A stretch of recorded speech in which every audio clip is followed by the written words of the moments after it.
1943 a commencé avec un mouvement audacieux de la branche sous-marine de la marine américaine. 3 sous-marins, Permit, Plunger et Lapon, ont reçu l'ordre de traverser le détroit de Lapparose et d'entrer dans la mer du Japon, le plan d'eau qui est bordé par le Japon sur son côté est et le continent asiatique principal sur son côté ouest. Cela semblait une tactique logique, bien que quelque peu risquée.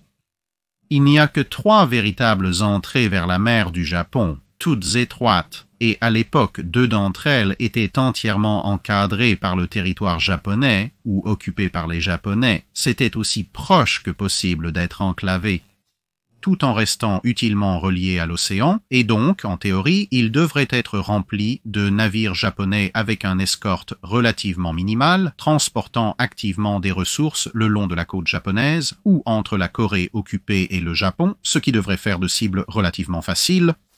Le détroit de Lapparo lui-même n'allait pas être la chose la plus facile à dégager, car il fait moins de 30 miles de large, et il était encore détenu par le Japon d'un côté, c'est-à-dire le territoire japonais réel avec le territoire soviétique de l'autre côté. Comme il semblait assez évident que le point d'entrée que les sous-marins avaient emprunté deviendrait évident pour les Japonais une fois que divers navires dans la mer du Japon commenceraient à exploser, et donc, logiquement, les moyens anti-sous-marins japonais se déplaceraient pour fermer le détroit, le grand vieux sous-marin Narwhal, armé d'une paire de canons de 6 pouces, a également été chargé de bombarder un aérodrome nouvellement découvert sur l'une des îles Kuril du Nord. Ce bombardement a été programmé pour coïncider avec la date prévue pour le retrait des sous-marins de la mer du Japon. On espérait que ce bombardement proche, mais pas trop proche, attirerait l'attention des navires anti-sous-marins à proximité et faciliterait ainsi l'audacieuse évasion du trio. Hélas, l'expédition a fait face à de nombreux obstacles.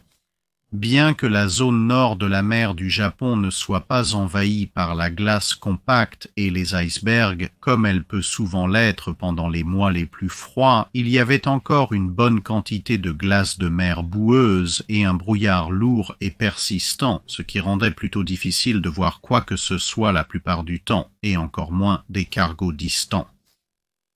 Permit et Plunger étaient également de vieux sous-marins. Lap en était tout neuf, mais comme il s'est avéré que son radar de recherche de surface SJ, qui aurait pu lui permettre de traquer sans être vu à la surface, a carrément refusé de fonctionner. L'équipage de l'Hermite a ensuite été frappé par une vague de nausées et de vomissements inexplicables qui a duré plusieurs jours et les a laissés incapables de travailler le bateau de manière agressive pendant ce temps.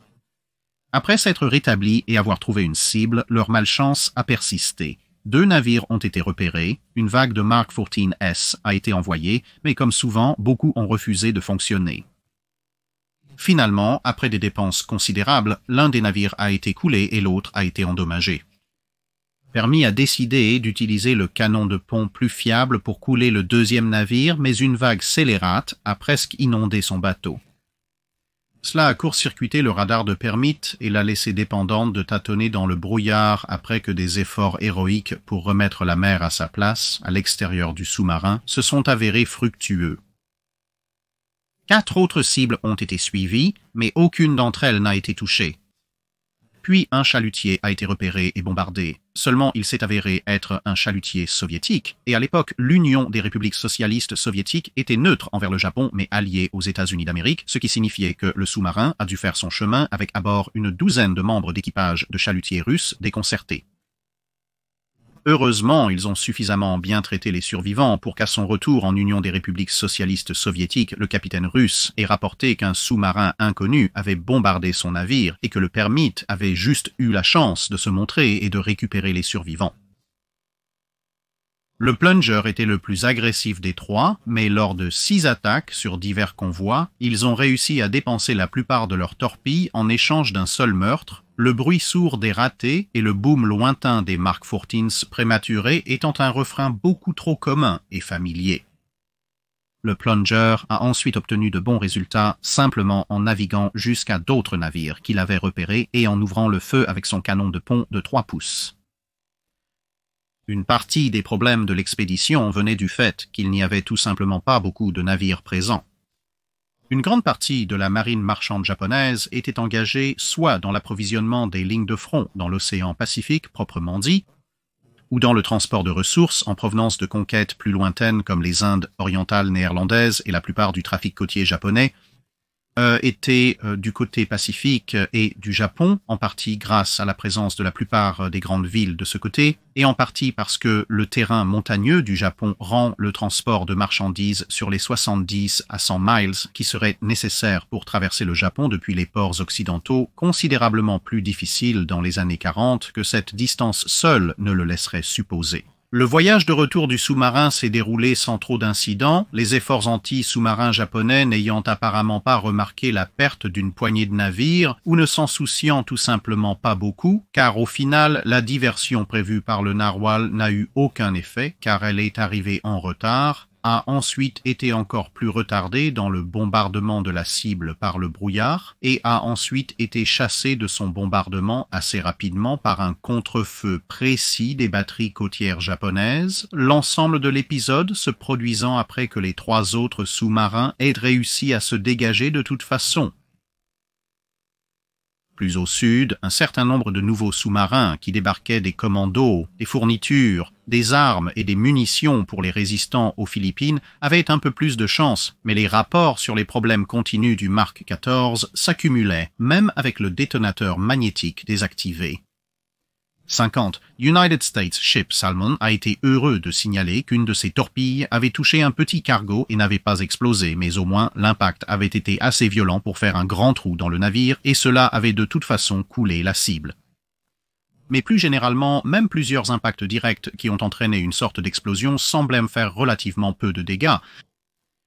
Cela semblait étrange, car s'ils utilisaient des ogives Torpex, théoriquement le Mark XIV avait un équivalent à presque 1000 livres de trinitrotoluène dans le nez.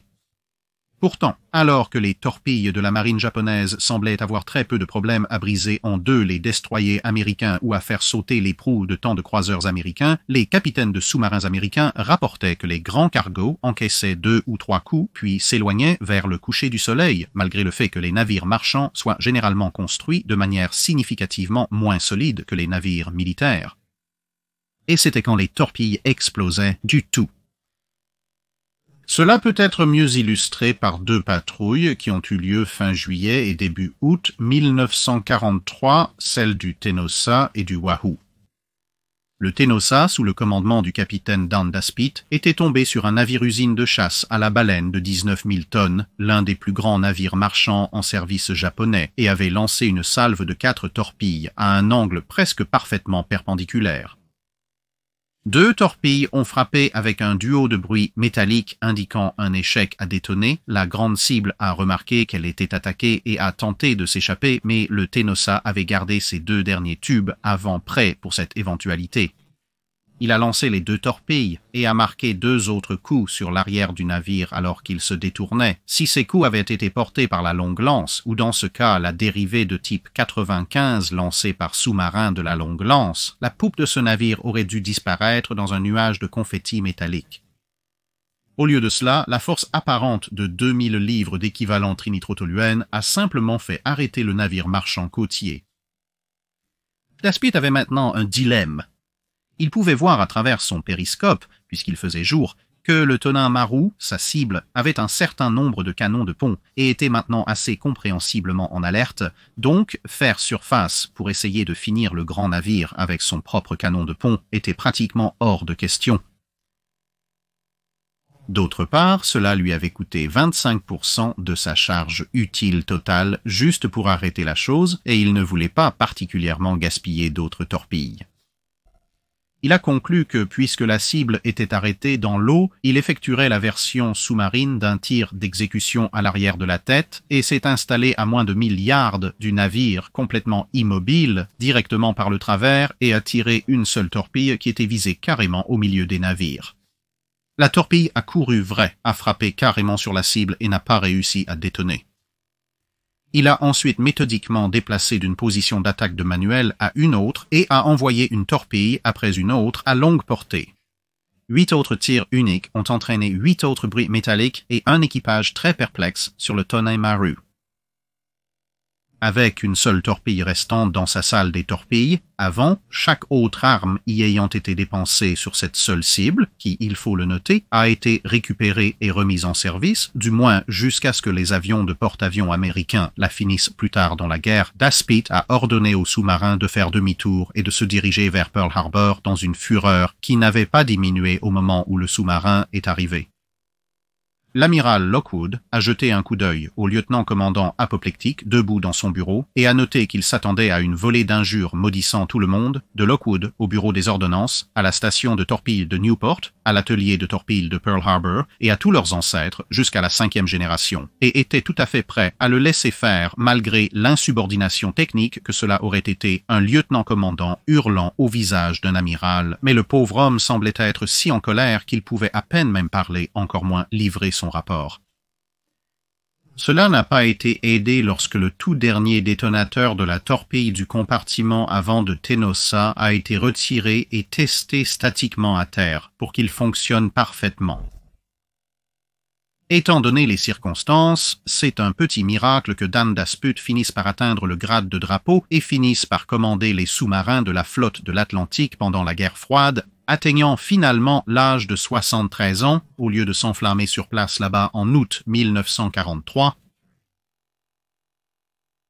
Pendant ce temps, avec son équipage révisé, Wahoo se dirigeait vers la mer du Japon avec Plunger qui était de retour pour une deuxième tentative. Ils allaient tenter leur chance à nouveau dans cette zone dans l'espoir de potentiellement trouver plus de cibles. Résolu à tirer des coups uniques, le capitaine Morton a procédé à 9 attaques sur différents objectifs. 8 tirs uniques, puis un qui a utilisé 2 torpilles sur une cible particulièrement grande. Toutes les attaques ont été lancées à bien moins de 1000 yards et toutes ont été accueillies par le bruit sourd d'un raté, au plus avec peut-être l'explosion de certaines bouteilles d'air non utilisées ou alors un silence pur et merveilleux avec la seule exception d'une torpille qui a couru en surface, a sauté hors de l'océan, puis a détonné à pleine force seulement 23 secondes après avoir quitté le tube lorsqu'elle a frappé une vague en rentrant. Comme il s'est avéré dans l'éventualité de choses comme l'United States Ship Salmon, 2 des cibles de Wahoo ont en fait été gravement endommagées, simplement en étant percutées par ces plusieurs tonnes de torpilles inertes qui filaient à 45 nœuds, mais à l'époque Morton ne pouvait évidemment pas le savoir. Avec un seul salve complète de 6 restant dans ses tubes avant, Morton a demandé la fin anticipée de la patrouille et, en recevant l'accusé de réception, est rentré chez lui. Pendant ce temps, Plunger a eu une chance similaire. Elle a dépensé 15 torpilles pour un total de 3 détonations réelles.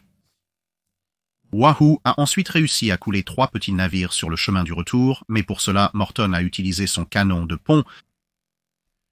Ce qui se passait exactement, l'amiral Lockwood voulait le savoir autant que quiconque et, avec la nouvelle idée qui arrivait, la torpille électrique Mark 18, qui était une version améliorée par le Bureau of Ordnance du G7E allemand, il allait y avoir beaucoup de tests dans son futur. Ayant réussi à calmer suffisamment le pauvre vieux Dan Daspit pour qu'il ne malmène pas un technicien de torpille au hasard à la manière d'un Wolverine particulièrement agressif, Lockwood a pris une suggestion du capitaine Momsen qui était un homme plutôt inventif. Dans son temps libre, il avait inventé le dispositif d'évasion sous-marin qui porte son nom, le Momsen Long, et l'idée de Momsen était de prendre un tas de Mark 14s qui étaient actuellement en stockage à Pearl Harbor sur un sous-marin qui était actuellement présent à Pearl Harbor et de se diriger vers la petite île de Kaulawe, dont le littoral comprenait un certain nombre de grandes falaises abruptes qui plongeaient ensuite à environ 50 pieds sous le niveau de la mer jusqu'au fond de l'océan. Là, il a proposé, il tirerait ses torpilles sur les falaises jusqu'à ce que l'une d'elles ne détonne pas, puis descendrait pour la récupérer, remonterait la tête militaire et l'examinerait.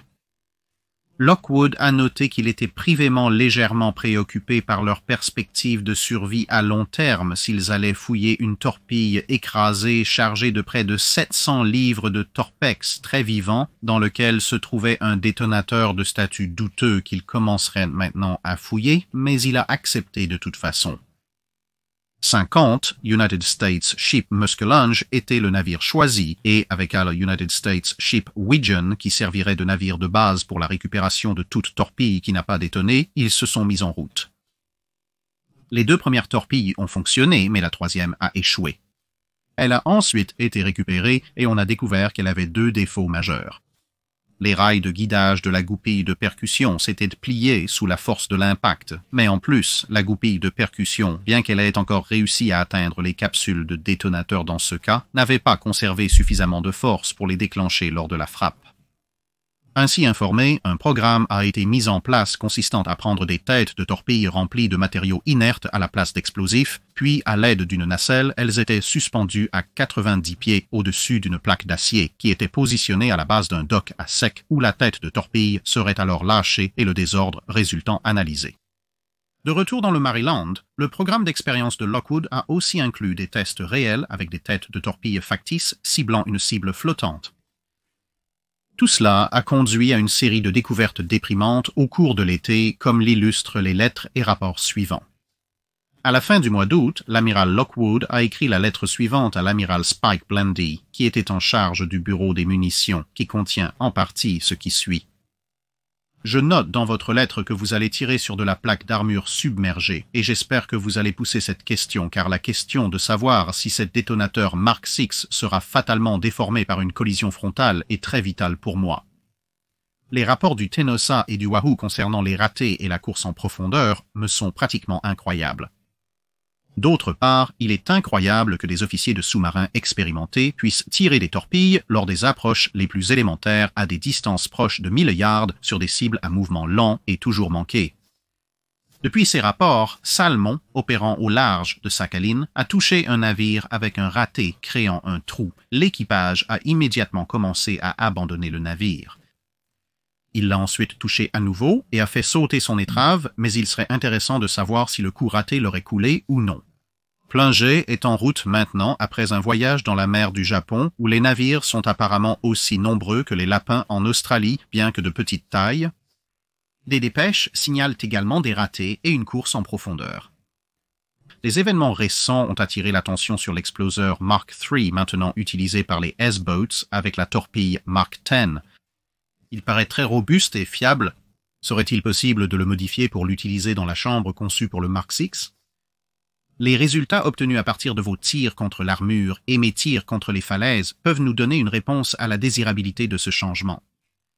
Il y a des rapports occasionnels d'explosions de faible ordre, et j'ai entendu des rumeurs de la part des garçons du Gun Club que ce genre de choses n'est pas inconnu dans le Torpex, et que c'est la raison du changement proposé dans l'emplacement de la chambre d'explosion dans les têtes de Torpex.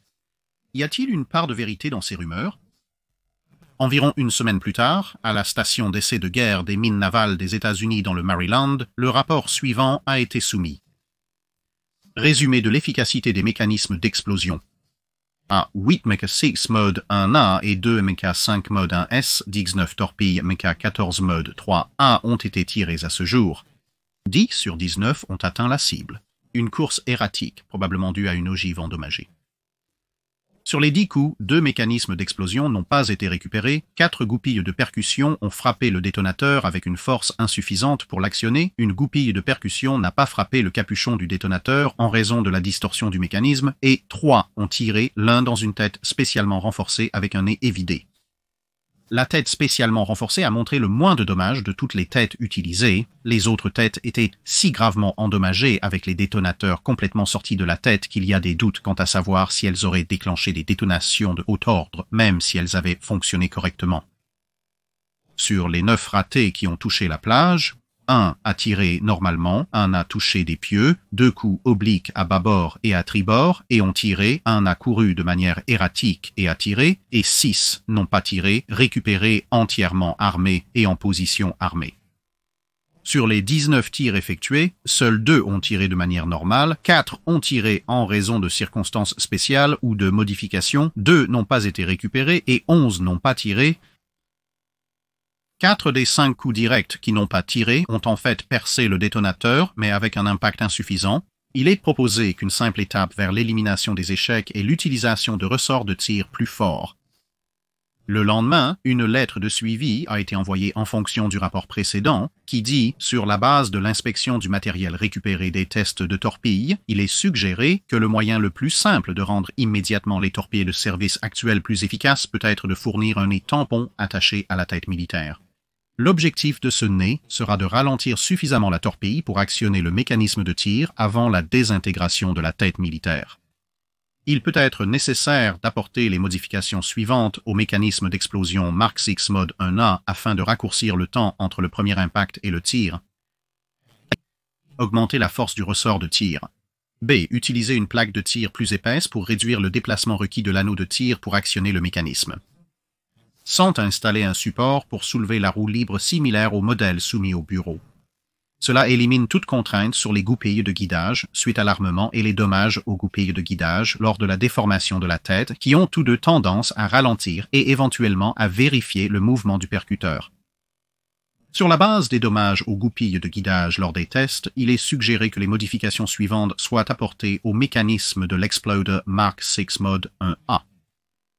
A. Fournir une épaule de 1,20.3 cm de haut et 3 sur 20.3 cm de diamètre à l'extrémité inférieure des goupilles de guidage. Réaliser une épaule de 1,20.3 cm de haut et 3 sur 20.3 cm de diamètre au bas des goupilles de guidage. B. Laisser une longueur de goujon filetée de 3/8 de pouce sous l'épaule, sous-couper le filetage sur maximum 1/16 de pouce adjacent à l'épaule. 100. Fixer l'axe en place et limer une partie plate sur la partie intérieure de l'épaule pour dégager la vis. 500. Réduisez les rainures sur le guide de la goupille de tir de 0,02 pouces. E. Nécessite l'utilisation de jauges Go et No-Go pour vérifier l'espace entre le guide de la goupille de tir et les goupilles de guidage avec la goupille de tir en position armée à mi-course et en pleine course.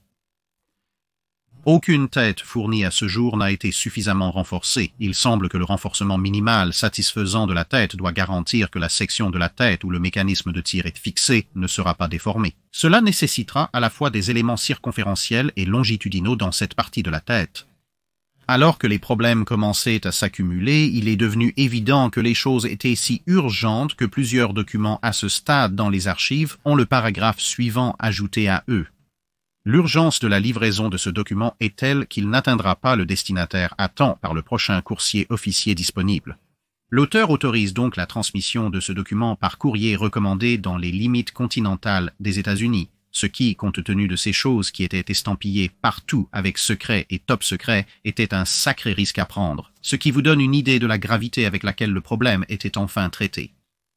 À la fin de septembre, Lockwood a envoyé la lettre suivante à Spike Blundy au bureau de l'ordonnance. Cher Spike, j'ai reçu avec grand plaisir votre lettre du 15 septembre. Je suis ravi de voir que vous faites vraiment des expériences et que vous confirmez nos propres investigations. J'ai été réticent à utiliser l'agencement de la cavité dans le nez en raison de la nécessité de refondre toutes nos têtes, pour lesquelles le dépôt de mine ici n'est pas bien équipé.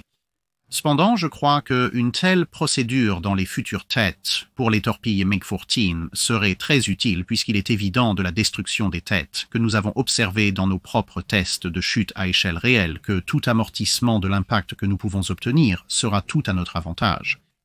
Lors des tests de chute d'hier, 2 ont ouvert la plaque de base et projeté le générateur dans le dock à sec et 1 a projeté toute la plaque de base. Les débris à l'intérieur de la cavité de l'exploseur et la déformation de sa paroi est terrifiant.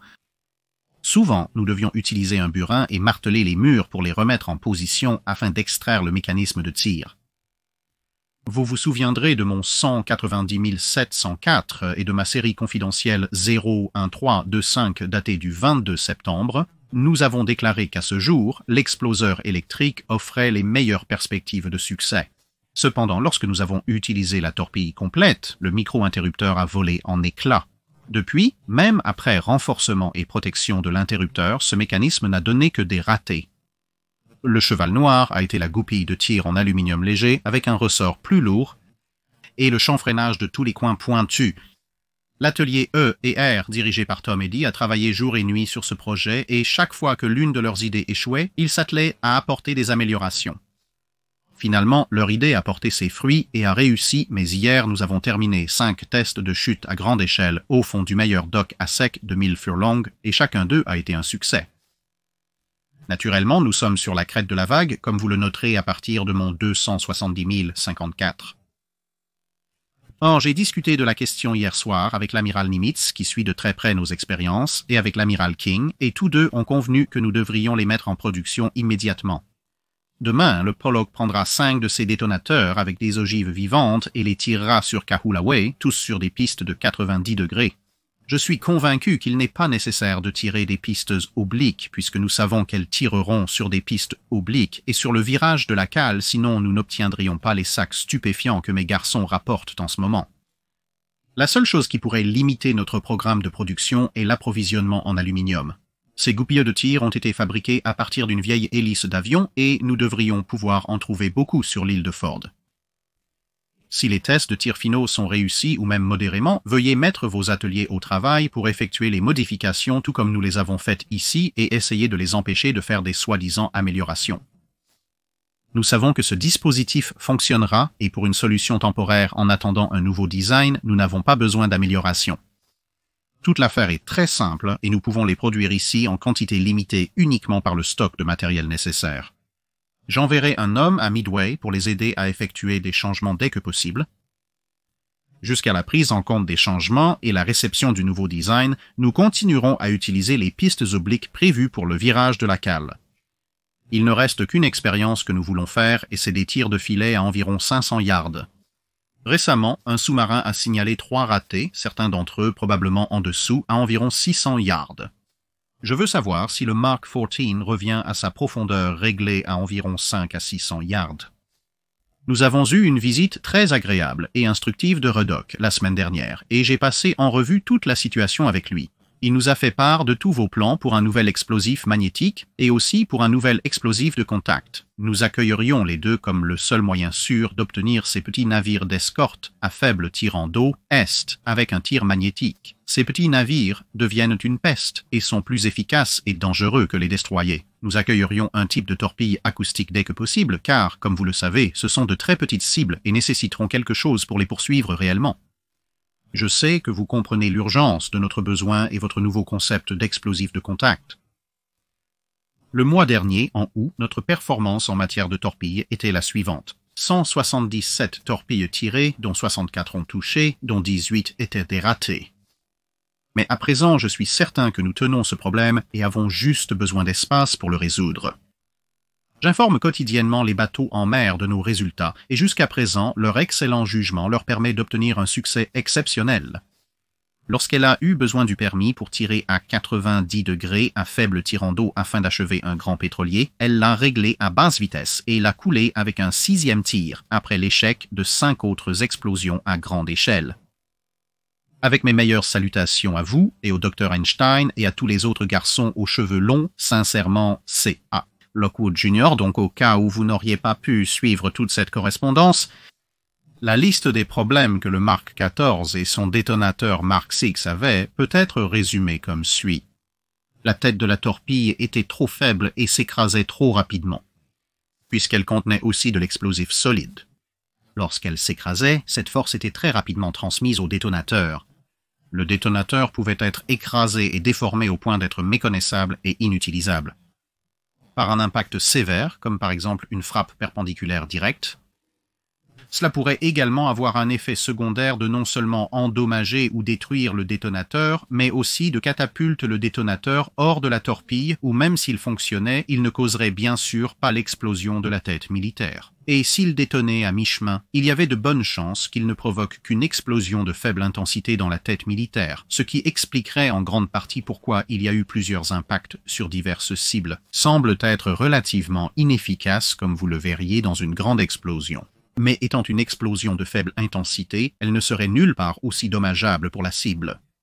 Bien qu'il n'y ait rien à faire pour les torpilles existantes, diverses modifications pourraient être apportées pour aider à cela, en partie comme mentionné dans l'une des lettres et des rapports pour renforcer la structure de la pointe de la torpille elle-même et en partie aussi en versant l'explosif de telle manière à laisser un espace à l'avant de la torpille qui s'écraserait alors, espérant également être renforcé un peu plus lentement, ce qui donnerait plus de temps au détonateur pour se déclencher, mais aussi comme il écrasait un espace d'air, il ne transmettrait pas immédiatement le choc de l'écrasement au détonateur via la charge explosive principale et ensuite en supposant que le détonateur reste effectivement à l'intérieur de la torpille assez longtemps pour essayer de faire son travail. Les goupilles de guidage se pliaient, ce qui pourrait potentiellement empêcher la goupille de percussion d'atteindre du tout le capuchon du détonateur, et même si ce n'était pas le cas, cela ralentirait considérablement la goupille de percussion, ce qui aurait pour conséquence que l'impact contre les capuchons du détonateur ne serait pas suffisant pour les déclencher. La solution à cela était bien sûr de fabriquer des rails de guidage plus épais et plus solides, et ensuite la goupille de percussion en question était en fait aussi un peu trop légère, ce qui signifiait que même si elle parvenait à atteindre les capuchons du détonateur sans avoir rencontré de rails de guidage pliés, elle n'avait souvent pas la force, même lorsqu'elle était entièrement fonctionnelle, pour détonner les capuchons du détonateur. La solution à cela était évidemment de fabriquer une goupille de percussion plus grande et plus lourde, mais bien sûr, plus de masse propulsée par le même ressort de percussion entraînerait un impact plus lent et la vitesse de fonctionnement du détonateur était l'un des principaux problèmes, car ils avaient besoin que le détonateur fonctionne avant que l'écrasement de la tête militaire n'atteigne le détonateur et écraserait alors évidemment aussi le détonateur et donc vous aviez également besoin de fabriquer des ressorts plus forts pour que la goupille de percussion plus lourde soit propulsée plus rapidement et avec plus de force dans les capuchons du détonateur, ce qui signifierait également que même si les rails de guidage spécialement renforcés se pliaient, il forcerait toujours son passage au-delà des rails de guidage en premier lieu, et avec assez d'énergie pour déclencher les capuchons du détonateur, et espérons que tout cela se produirait avant que l'extrémité de la tête militaire de la torpille n'ait été écrasée à un point où elle éjectait l'exploseur Mark VI de la torpille de toute façon, et toute cette chose nécessitait beaucoup de lubrification, car un autre rapport technique notait qu'avec les 6 à 800 G typiques de charge du détonateur étant projetés vers l'avant, lorsque la torpille frappait le côté d'un navire, et dans certains cas, les accéléromètres enregistraient bien plus de 1400 grains, tout type de friction qui se produisait entre la goupille de percussion et les rails de guidage pouvait simplement verrouiller la chose en place à cause de la friction, car très utilement la goupille de percussion était perpendiculaire à l'angle de déplacement, et donc la seule façon de traiter cela était de s'assurer que tout était très bien lubrifié avec de l'huile, car le film d'huile assurerait une bonne lubrification au moins pour les fractions de seconde dont on avait besoin pour permettre à la goupille de percussion de se déplacer vers les capuchons du détonateur. En bref, presque tous les aspects du nez de la torpille Mark XIV et de l'exploseur Mark VI ont dû être soit redessinés, soit reconstruits. Maintenant, comme vous l'aurez compris à partir des lettres de l'amiral Lockwood pendant les mois d'août et de septembre, il connaissait un taux de réussite quelque peu supérieur à celui de juillet et début août, comme nous l'avons raconté plus tôt, et c'était essentiellement parce que l'une des premières choses à ressortir des tests était que, de toute évidence, la plus grande quantité de force rencontrée était si vous aviez un coup perpendiculaire, ce que vous essayeriez d'obtenir si vous suiviez la doctrine d'avant-guerre, mais si vous receviez un coup de rasoir, alors évidemment, il faudrait un peu plus de temps pour que l'écrasement se produise. Et l'impact global était légèrement moindre parce qu'il fallait résoudre les forces d'impact dans 2 plans plutôt que dans un seul, et donc le détonateur avait plus de chances de survivre assez longtemps pour fonctionner et avec un peu moins de force exercée sur lui. Il était moins susceptible de se plier ou de se casser, et donc des ordres avaient été donnés dès le début des tests pour essayez de tirer vos torpilles de telle manière qu'elles frappent à un angle oblique, idéalement à environ 45 degrés, et cela avait considérablement augmenté le taux de réussite des sous-marins américains de mi à fin août puis en septembre, bien que, comme le note la lettre de l'amiral Lockwood, il y avait encore un certain nombre de ratés causés par les problèmes mentionnés précédemment qui devaient tous être corrigés. Il y avait bien sûr d'autres dangers en plus des torpilles mal fonctionnantes. 50. United States Ship Pollock a eu une expérience intéressante lorsqu'il s'est infiltré dans un convoi fin août et a mis en place un tir de déviation pour couler avec succès un petit cargo. Elle a ensuite été attaquée par 3 navires d'escorte. Le sous-marin a plongé avec la vitesse de flanc réglée, mais les plans de proue ont refusé de se stabiliser. Avec la proue pointant vers le bas, il a plongé vers le fond de l'océan, hors de contrôle. Avec l'équipage debout sur les cloisons ou s'accrochant à n'importe quel objet solide qu'il pouvait trouver, son capitaine a ordonné de souffler tous les réservoirs de ballast, mais cela a en fait aggravé le problème car tout l'air s'est précipité vers le haut dans les réservoirs de ballast, s'accumulant à la poupe et laissant les réservoirs de proue inondés. À ce stade, si vous aviez collé une sirène actionnée par l'eau à l'extérieur, Pollock faisait une impression crédible d'un Stuka sous-marin et tout ce qui restait de l'âge dans le sous-marin dégringolait devant l'équipage dans un choc de métal et de verre en direction de la salle des torpilles à la proue. Le capitaine a réussi à atteindre une station de communication à temps pour accepter la suggestion d'un ingénieur de mettre les moteurs du sous-marin en marche arrière totale. Et peu à peu, le sous-marin a commencé à ralentir, s'arrêtant suspendu et presque vertical à une profondeur de 450 pieds selon le jauge de profondeur de la salle de contrôle, ce qui était 200 pieds au-delà de la profondeur de test du sous-marin. Et cela signifiait également que la salle des torpilles était à environ 600 pieds de profondeur, ce qui était pratiquement synonyme de la profondeur d'écrasement de cette classe particulière de sous-marins. Lentement, sans la pression des plans de proue grâce à l'absence de momentum vers l'avant, le sous-marin a commencé à se stabiliser. Mais ensuite, avec les réservoirs de ballast vidés, il a commencé à remonter très rapidement. Cela serait presque aussi mauvais que si les navires de guerre anti-sous-marins ennemis étaient juste au-dessus, essayant principalement de comprendre le vacarme absolu de bruit et d'air qui montait d'en dessous d'eux, puisqu'ils n'avaient pas encore réellement fait quoi que ce soit en termes de charge de profondeur. Pollock inondait désespérément ses ballasts, provoquant une remontée d'air supplémentaire. Heureusement, elle a ralenti jusqu'à un point d'équilibre juste avant de faire surface, et comme il s'est avéré lorsque le périscope a été levé, il a heurté directement la quille du destroyer japonais qui menait la recherche du Pollock, qui se trouvait à quelques mètres au-dessus d'eux. Escorté mais toujours perplexe face aux événements sous-marins, Pollock s'est discrètement échappé. Pendant la période de juillet à septembre, 4 sous-marins ont été perdus. Runner, Grayling et Pompano ont été perdus pour des causes inconnues, bien qu'un minage par un transport japonais et des navires de guerre anti-sous-marins ennemis soient les principaux suspects dans ces cas, respectivement. Et enfin, vers la fin de septembre, l'United States Ship Cisco a été attrapé par des forces de guerre anti-sous-marines aériennes et de surface et a coulé avec tout l'équipage. Cependant, leur perte n'a pas été totalement vaine. Au cours des mois d'août et de septembre, les forces sous-marines américaines, grâce à des tactiques de visée de torpilles provisoires, ont signalé le naufrage de 4 navires de guerre et de 50 navires marchands totalisant un peu moins de 220 000 tonnes. À la fin de septembre, le premier lot de détonateurs MK6 modifiés était arrivé et l'United States Ship Barb a quitté le port le 30e avec 20 MK14ES équipés des nouveaux dispositifs installés. Bien sûr, occasionnellement, l'habitude du McWattles de se comporter terriblement avait des avantages imprévus, comme le rappellerait un certain Jim Allen à bord de le United States Ship Sperry. Il a écrit « Il est difficile de se souvenir des dates exactes d'il y a 50 ans, mais je crois que c'était à la mi-1943 et j'étais dans la division des sous-marins 102 à bord du sous-marin United States Ship Sperry. Nous étions amarrés au long quai de la base sous-marine à Pearl Harbor. N'ayant rien à faire, je suis allé jusqu'au pont offrant une superbe vue sur la base et le chantier naval. Quelques bateaux étaient amarrés aux jetées perpendiculaires sur bâbord. L'un d'eux tirait des projectiles d'eau depuis les tubes arrière. Pour les novices, cela consiste à suivre toutes les étapes pour tirer une torpille sans réellement en utiliser une. Du moins, il n'est pas censé y avoir une torpille dans le tube. Le tube rempli d'eau permet une vérification complète des circuits de tir.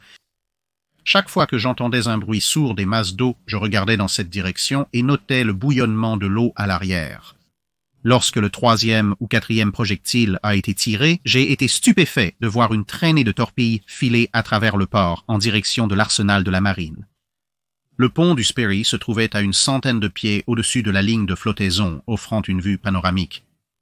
La traînée se dirigeait droit vers la poupe d'un cargo amarré de travers par rapport à la torpille qui filait à toute vitesse. Je crois que j'étais le seul témoin oculaire. Cependant, j'étais sûr que les membres de l'équipage qui avaient tiré le projectile savaient que quelque chose était différent. Je me souviens avoir pensé qu'il y avait peut-être des munitions à bord de ce cargo, mais je ne pouvais pas bouger. Je ne pouvais pas détourner les yeux de l'éveil. La procédure pour tirer des projectiles d'eau prévoyait un réglage de profondeur maximale, donc lorsque la torpille était à environ 200 pieds du cargo, elle a dû toucher le fond. Il y a eu une explosion gigantesque, un geyser de boue et d'eau a jailli dans les airs et la poupe du cargo semblait s'élever à 20 pieds avant de retomber brusquement. Une onde de choc a traversé l'eau et l'air et a secoué le Sperry lorsqu'elle a frappé. De l'eau et de la boue sont tombés du ciel et une grande vague circulaire s'éloignait du point de détonation. Après une brève période de calme de quelques secondes, le tumulte a repris. J'ai entendu des pas précipités et j'ai remarqué que des feux de signalisation clignotaient partout, tandis que le Clairon Sperry sonnait le rassemblement général. Peu après, le rassemblement général a été sonné pour toute la base et le chantier naval. Le pont du Sperry débordait de laiton comme jamais auparavant et le rassemblement général sonnait continuellement. Des hommes en casque de combat et gilets de sauvetage se hâtaient le long des échelles et du pont. Des munitions ont été sorties pour les canons anti-aériens de 20 et 40 mm. Les tourelles de canon de 5 pouces se sont animées sur le haut-parleur et toutes les lignes se sont levées. Préparez-vous à prendre la mer, le capitaine a ordonné au signaleur de contacter la tour d'eau du chantier naval, le centre de communication. Sommes-nous sous attaque? Rassemblant du courage, j'ai avancé avec un salut vif. Et j'ai dit, monsieur, je peux expliquer. C'est aussi loin que je suis allé. Quand l'un des officiers a grondé, avez-vous un poste de combat, alors allez-y. Bégayant, j'ai dit, mais monsieur, c'est tout ce que j'ai pu dire. J'ai reçu l'ordre de rejoindre mon poste de combat, sinon le maître d'armes me punirait. Au rapport. Mon poste de combat était dans le magasin arrière du canon de 5 pouces, à charger des obus dans un monte-charge vertical. Finalement, les auteurs du tir de torpille ont avoué leur erreur. Quelques minutes plus tard, nous avons été libérés des quartiers généraux et tout est rentré dans l'ordre. Je ne me suis jamais présenté comme probablement le seul témoin oculaire de l'attaque de Pearl Harbor en 1941. Cependant, juste au moment où les sous-marins américains étaient sur leur dernière ligne droite concernant les problèmes du Mark 14, le tout nouveau Mark 18 est arrivé. Il suffit de dire que nous couvrirons cette torpille dans sa propre vidéo à côté de cette série, mais sa liste de problèmes comprenait, sans s'y limiter, des batteries qui dégageaient constamment de grandes quantités de gaz hydrogène, ce qui pourrait entraîner des explosions de couches de carburant soit dans la torpille, soit dans le tube de la torpille, soit dans le sous-marin. L'amiral Lockwood et son équipe ont trouvé une solution temporaire en reliant un fil de nichrome à l'ensemble de batteries, à la manière d'un filament d'ampoule non protégé. Cela n'a pas réellement arrêté la production d'hydrogène, mais cela l'a brûlé de manière constante en petite quantité. Le Mark 18 nécessitait une recharge fréquente en raison d'un compartiment de batterie trop petit qui se déformait lors du lancement, déviant les torpilles. De plus, une mauvaise isolation rendait la portée et la vitesse dépendantes de la température de l'eau. Les surfaces de contrôle avaient tendance à se briser, entraînant d'autres permutations imprévues et intéressantes de direction et de profondeur. Il n'était également pas tout à fait capable de 30 nœuds et devait donc être lancé à des distances très courtes ou avec une déviation beaucoup plus importante que le Mark 14, et les torpilles de cette vitesse plus lente n'avaient pas été anticipées par les concepteurs de l'ordinateur de données de torpilles, le Torpedo Data Computer, le système de contrôle de tir pour les sous-marins modernes américains, ce qui signifiait que lorsque vous entreriez les variables dans le Torpedo Data Computer, vous deviez interpoler considérablement si vous vouliez tirer un Mark 18 pendant un certain temps pendant la Seconde Guerre mondiale. Le 8 septembre 1942, l'United States Ship Wahoo est parti pour une autre patrouille, la foi de Mush Morton dans le Mark 14, qui à ce stade, rappelons-le, n'avait pas encore été réparé, était si complètement brisé qu'il a accepté de prendre 2 douzaines de Mark 18 modifiés à la main à la place, avec Bob Logg, l'un des meilleurs techniciens de l'amiral Lockwood, qui avait passé une grande partie de l'été à gérer le pire des offenses du Mark 18 contre Dieu, l'homme, la raison et l'ordre naturel des choses. Le Wahoo se dirigeait une fois de plus vers la mer du Japon, cette fois en compagnie de l'United States Ship Sawfish, mais cette fois-ci, ce serait sa dernière patrouille. Le 21 septembre, le Wahoo a coulé le grand bateau de pêche Okusai Maru avec son canon de pont à environ 150 miles à l'est du détroit de Lapparo. Après cela, reconstituer les derniers mouvements du Wahoo se fait principalement en comparant ce qui a été détruit dans la mer du Japon avec ce que le Sawfish a signalé avoir attaqué, et la différence étant attribuable au Wahoo. D'après ces rapports, il semble qu'à un moment donné, dans les jours suivants, Morton a réussi à traverser le détroit, car le 25, le Taiko Maru a été touché par une seule torpille au milieu du navire et a coulé dans la mer du Japon. Le 29, le Masaki Maru a coulé près des côtes de la Corée. Le Sawfish n'a pas eu de chance. Ces Mark 18S ont soit couru trop lentement dans l'eau froide, soit se sont écrasés dans les tubes et l'étraves au lancement, les faisant dévier de manière incontrôlable à cause des dommages à leurs ailerons de guidage. 3 de ces torpilles se sont simplement enfoncées sans jamais s'activer, et une autre s'est activée mais a immédiatement plongé vers le fond marin et n'a ensuite pas explosé. Les marques 14 du Sawfish étaient également défectueux, le lot attribué étant clairement non modifié, l'un d'eux a sauté hors de la mer et 2 autres n'ont pas explosé à l'impact.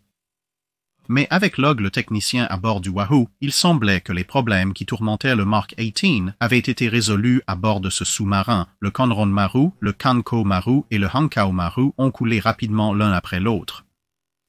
Malheureusement, l'habitude de Morton d'attaquer tout ce qui bougeait était probablement aussi sa perte, car en traçant ces 3 naufrages sur une carte et en tenant compte du temps, on obtenait une ligne de progression plutôt claire depuis la Corée en direction directe des détroits de l'Aparose. Le 11 octobre, par conséquent, 2 hydravions japonais et 3 navires de guerre anti-sous-marins attendaient à l'extrémité est du détroit, et à 0920, l'un des avions a repéré une petite nappe de pétrole du type qui était déchargée occasionnellement par les lubrifiants des arbres d'hélice d'un sous-marin. Dans les eaux claires éclairées par le soleil levant, il a ensuite repéré l'ombre sombre d'une tour de contrôle de sous-marin juste sous la surface. Plongeant, l'avion a largué une bombe qui semble avoir explosé sous le sous-marin car il a été temporairement forcé de monter avec une coque brisant la surface. La deuxième bombe que portait l'avion a provoqué la montée de bulles d'air et d'épaisse pétrole à la surface. Puis le deuxième avion est apparu et d'autres bombes ont été larguées alors que la forme du Wahoo apparaissait occasionnellement dans les profondeurs des eaux cristallines. Les nappes de pétrole qui en ont résulté ont clairement montré que le sous-marin était gravement endommagé car il avait viré grossièrement vers le nord-ouest et se dirigeait vers les eaux soviétiques qui, à ce stade de la guerre, auraient signifié qu'ils auraient été internés mais ils auraient également été en sécurité. L'avion a ensuite fait la course jusqu'au port le plus proche qui avait des bombes prêtes pour eux, s'est réarmé et est reparti. Bombe après bombe a été larguée et bientôt, des bulles d'air ont commencé à apparaître devant la nappe d'huile qui grandissait. Progressivement, alors que les attaques se poursuivaient, le sous-marin semblait ralentir, puis il a commencé à monter, continuant maintenant vers le nord-ouest à une vitesse de croisière, naviguant suffisamment près de la surface pour produire un sillage, bien qu'il n'ait pas encore fait surface. La quantité d'air signalée par les pilotes laisse penser que plusieurs compartiments ont probablement été percés à ce stade et le sous-marin a peut-être essayé de faire surface pour permettre à l'équipage de sortir. À ce stade, les avions décalaient leurs allers-retours pour plus de bombes afin de permettre à au moins l'un d'entre eux d'être en permanence au-dessus du sous-marin et avaient appelé les navires de patrouille. Des charges de profondeur ont maintenant été ajoutées au flot de bombes et enfin, à 13h30, 4 heures après la première observation, Wahoo a cessé de bouger, a donné un grand jet d'huile qui était probablement le dernier de son carburant expulsé dans une tentative désespérée de faire surface, puis a disparu de la vue à seulement 5 miles des eaux soviétiques. Il n'y aurait aucun survivant.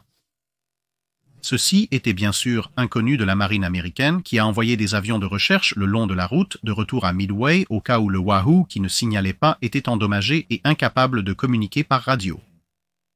Elle serait finalement signalée en retard et présumée perdue le 9 novembre 1943. Son ancien premier officier, O'Kane, passerait alors le reste de l'année à transformer son nouveau commandement, l'United States Ship Tang, en une machine apte à venger son ancien CO et ses amis à bord du Wahoo.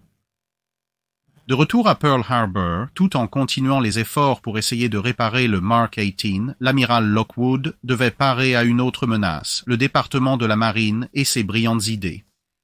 Ils avaient remarqué certains des U-boats de la Kriegsmarine qui avaient été déployés cet été-là et ils proposaient d'apporter des modifications similaires aux sous-marins américains. Sauf qu'au lieu de recouvrir les sous-marins avec des Oerlikon et des Beaufort, ils avaient eu d'autres brillantes idées, comme un lance-roquettes conique de 8 tonnes qui était censé être monté à l'arrière du kiosque du sous-marin et qui était alors censé tirer une grande roquette traînant une ligne de fil d'acier droit dans les airs. L'idée étant qu'un avion qui survolait le sous-marin lors d'une attaque risquerait soit d'endommager son hélice, soit de se faire trancher une aile. Le petit problème qu'un avion ainsi attrapé aurait déjà largué sa charge explosive au moment où il survolait le sous-marin semblait leur échapper totalement, tout comme les demandes d'explications sur la raison pour laquelle un lance-roquettes et une bobine de fil pesaient 8 tonnes. Néanmoins, face aux fortes objections à cette idée et à d'autres idées tout aussi étranges, ils se sont rabattus sur l'idée légèrement plus sensée de recouvrir les sous-marins de canons étanches de 20 mm ou 40 mm. Cependant, l'amiral Lockwood et la plupart des capitaines de sous-marins de l'époque préféraient que leurs sous-marins aient une silhouette plus petite et plongent simplement pour échapper aux avions arrivants. Il ne fallait certainement pas négliger les avions de guerre anti-sous-marins japonais, mais la puissance aérienne japonaise, même près des îles natales, n'était en rien comparable à celle déployée par les Alliés sur l'Atlantique, et la force aérienne de la marine impériale japonaise était déjà en déclin. Sans parler du fait que les U-boats de la Flak se sont avérés être une impasse de toute façon. L'amiral King a apporté une idée que tout le monde a réellement appréciée.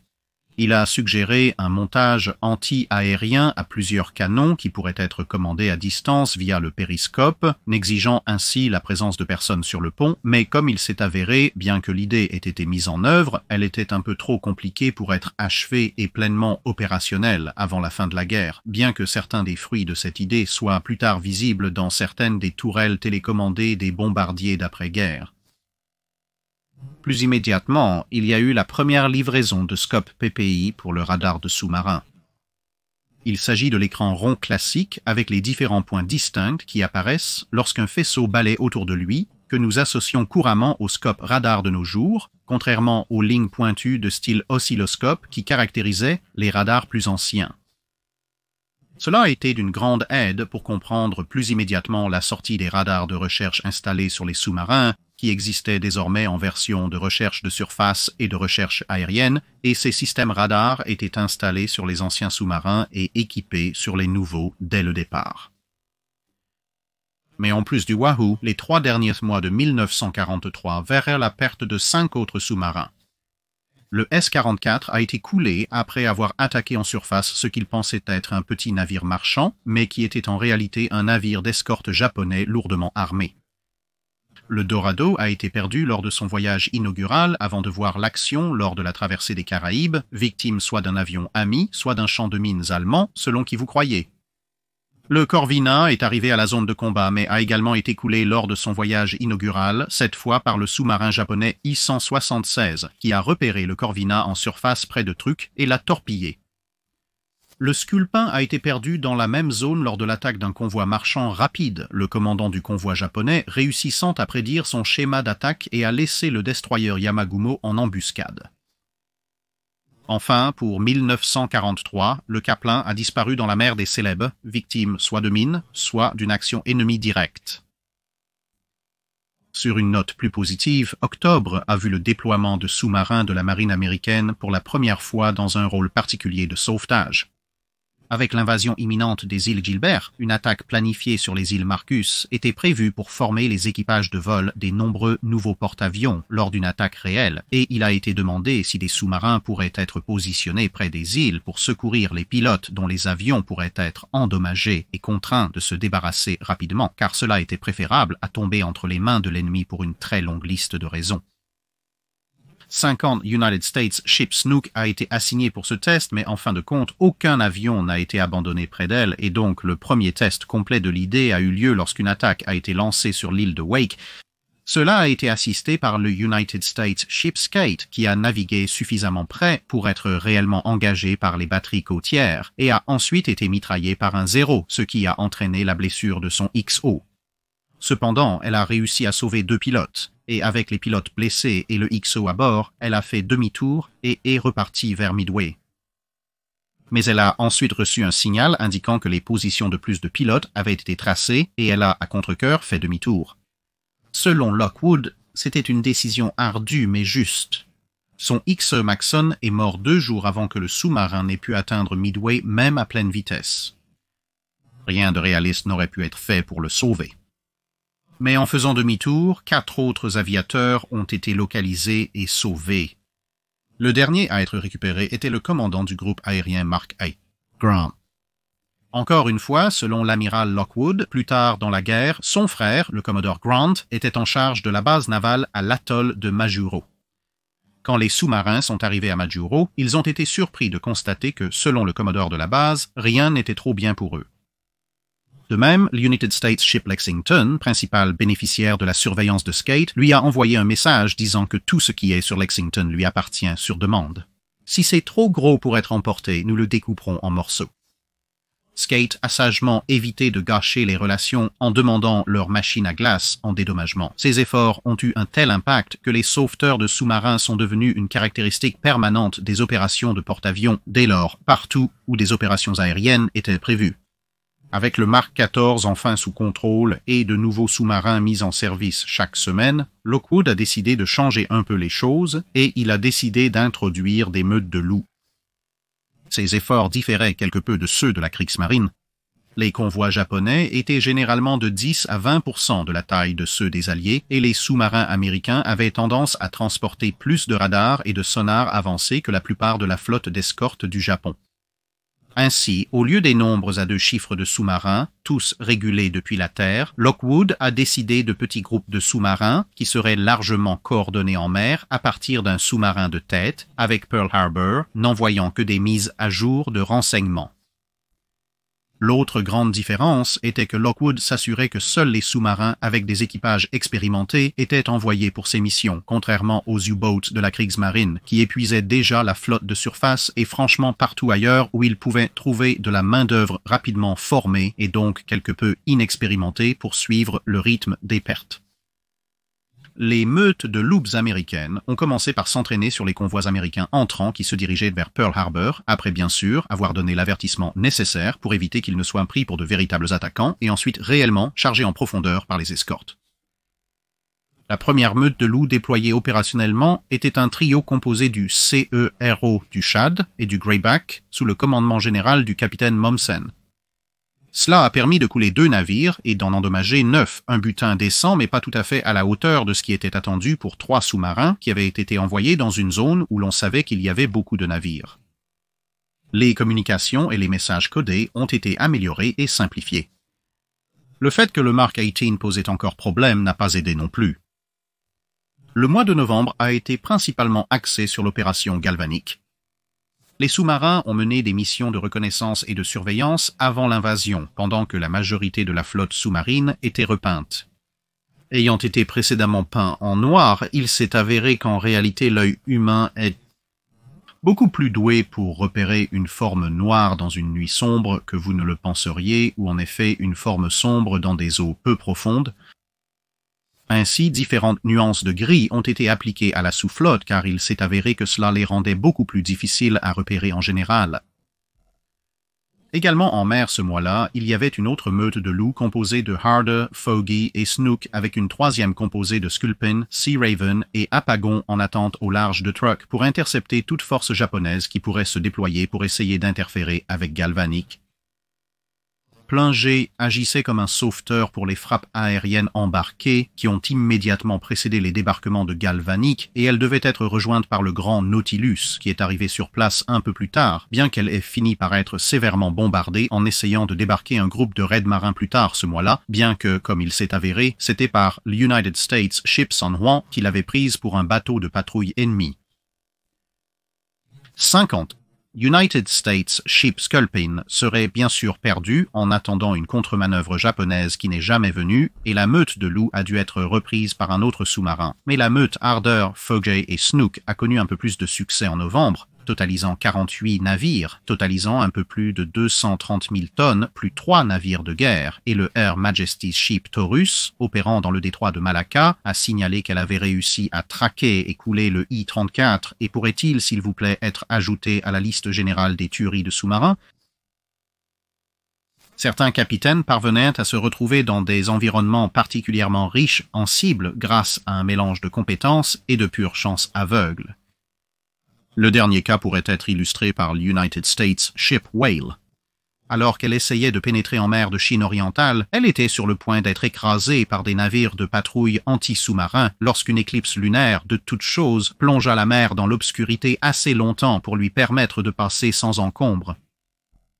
50 United States Ship Seahorse a réussi à sortir en revenant dans l'autre sens vers l'océan ouvert après qu'un signaleur a suggéré que naviguer à grande vitesse à la surface en plein jour serait la façon de procéder sur le principe général que personne dans la marine japonaise qui était sain d'esprit ne s'attendrait jamais à ce qu'un sous-marin fasse quelque chose d'aussi inattendument suicidaire. Et donc tous les navires de patrouille passeraient la journée à la maison en attendant le déploiement pendant la nuit, ce qui est le moment où tout commandant de sous-marin sain d'esprit ferait passer leur sous-marin. Seahorse a navigué en plein milieu de la journée et a été complètement ignoré. 50 United States Ship Bofin, qui est un sous-marin que vous pouvez encore aller voir de nos jours agissant comme un navire musée à Pearl Harbor, s'est trouvé sur une sorte de lancée avec 24 torpilles dépensées lors de cette patrouille pour 19 coups au but. Elle a ensuite coulé 7 autres petits navires, dont quelques petits pétroliers avec son canon de pont. Pendant sa patrouille, elle a dû naviguer au cœur d'un typhon. Le radar était en fait utilisé pour repérer les grandes masses terrestres afin de les empêcher de s'échouer quand soudain certaines des îles ont commencé à bouger et elle s'est retrouvée presque écrasée par un convoi de 5 navires. Pensant rapidement, elle a coulé 2 pétroliers et un transport avec une série de salves tirées à la volée sans être repérée. En décembre, des mesures de leurre ont été envisagées. Car alors que le succès grandissait, les pertes augmentaient également, et avec la marine japonaise perçue comme étant environ 1 an ou 2 derrière les alliés sur le plan technologique, il y avait une certaine urgence à examiner quelle que soit la dernière mesure que la Kriegsmarine utilisait, qui avait récemment été comprise et quelque peu surmontée par les alliés, puis à appliquer cette technologie aux sous-marins américains dans le Pacifique, les fabricants de bulles éjectables étant le premier de ces exemples. Lockwood a également organisé une conférence de conception ce mois-là qui a abouti à un périscope nocturne doté de capacités de faible luminosité décente, quelque chose que les sous-marins américains réclament depuis un certain temps, et ce périscope avait également une petite antenne radar incorporée qui pourrait être installée sur presque n'importe quel périscope. Cela permettrait une certaine recherche radar, même lorsque le sous-marin était complètement immergé, bien qu'il faille attendre la fin de l'été 1944 pour que cette combinaison particulière de périscopes nocturnes et de radar soit finalement déployée opérationnellement. Plus immédiatement utile était l'arrivée d'un canon de pont pour sous-marins de 5 pouces qui pouvait être utilisé pour remplacer les armes plutôt anémiques de 3 et 4 pouces, ainsi qu'un lanceur pour les leurres à bulles mentionnés précédemment. Le sonar de type FM, qui pouvait également être utilisé pour détecter les mines, un système Identification Friend or Foe fonctionnel pour les sous-marins et un bathymètre fonctionnant silencieusement pour une utilisation sur les côtes ennemies, ont également été jugés prêts pour un déploiement initial lors de la conférence. Décembre verrait également une fantastique démonstration de navigation avec une tragédie imprévue qui s'y ajoutait lorsque le United States Ship Sailfish se retrouvait à progresser lentement dans une tempête violente. Les vagues étaient si lourdes que le sous-marin ne pouvait atteindre que 12 nœuds en surface à pleine puissance, et lorsque le radar a détecté de grandes cibles se déplaçant à 18 nœuds, elle a plongé avec seulement son antenne radar qui dépassait des creux des vagues. Les données obtenues ont été traitées par l'ordinateur de données de torpilles, et des torpilles ont été tirées. Après 2 coups, le radar a indiqué que le plus grand contact tournait. 3 autres torpilles ont été tirées, entraînant 2 autres coups, et enfin, la pluie a commencé à se calmer et Sailfish a finalement pu voir ce sur quoi elle tirait. C'était le porte-avions d'escorte Chuyo de 18 000 tonnes. 3 autres tirs des tubes de poupe ont obtenu 2 autres coups, et après avoir pris 6 torpilles, le porte-avions a finalement chaviré et coulé. Sailfish a dû esquiver un croiseur lourd qui a failli les écraser involontairement, se trouvant apparemment de l'autre côté du porte-avions. La tragédie était que le Chuyo transportait en réalité 21 survivants du Sculpin, le sous-marin qui était resté à proximité et avait aidé à sauver l'équipage du Sailfish, à l'époque où elle était le United States Ship Squalus en mai 1939. 20 d'entre eux couleraient avec le porte-avions, seul un parviendrait à se mettre en sécurité en sautant à bord du destroyer japonais d'escorte. Gato, le navire de tête de sa classe, avait eu une échappatoire très chanceuse le 20e décembre lorsqu'elle a attaqué un convoi. Cette attaque a coulé un petit cargo, mais elle a ensuite été fortement bombardée en profondeur par 2 escortes.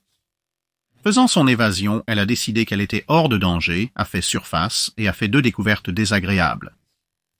Premièrement, d'une manière ou d'une autre, les escortes étaient à moins de 2000 yards, ce qui a provoqué une poursuite à la Benny Hill à travers des averses de pluie, rendues d'autant plus périlleuses par l'autre découverte. L'une des charges de profondeur était posée, entièrement armée mais non détonée, sur le pont du sous-marin. Une fois qu'ils étaient hors de portée des armes des escortes, la charge de profondeur a été délicatement déplacée vers un bateau gonflable qui a ensuite été laissé à la dérive avec une petite fuite grâce à un couteau de plongée dans l'espoir que l'objet coulerait sur la trajectoire des escortes poursuivantes et leur causerait des soucis supplémentaires. Une semaine plus tard, Gato s'est retrouvée engagée dans une bataille de tir avec un hydravion japonais dont elle est sortie victorieuse grâce à ses 2 canons de 20 mm Oerlikon et une mitrailleuse de calibre 50. Décembre s'est terminé avec 29 navires marchands totalisant 127 000 tonnes et 3 navires de guerre totalisant 22 000 tonnes ayant été coulés avec Silverside, un autre sous-marin que vous pouvez encore visiter aujourd'hui, bien que celui-ci soit sur les Grands Lacs, ayant obtenu un bon butin chaque mois pendant le dernier trimestre, terminant son année avec 3 cibles qui ont toutes été coulées en une seule nuit. 1943 s'est donc terminé avec le service de sous-marins américain ayant revendiqué 308 navires marchands totalisant un peu plus d'1 365 000 tonnes et 22 navires de guerre de taille variée totalisant un peu plus de 43 500 tonnes, tous coulés. Beaucoup plus de navires avaient été endommagés et le seul bémol à venir était de régler les derniers défauts du Mark 18, tout en espérant que Bjord n'ait pas d'autres idées brillantes pour des armes améliorées en 1944.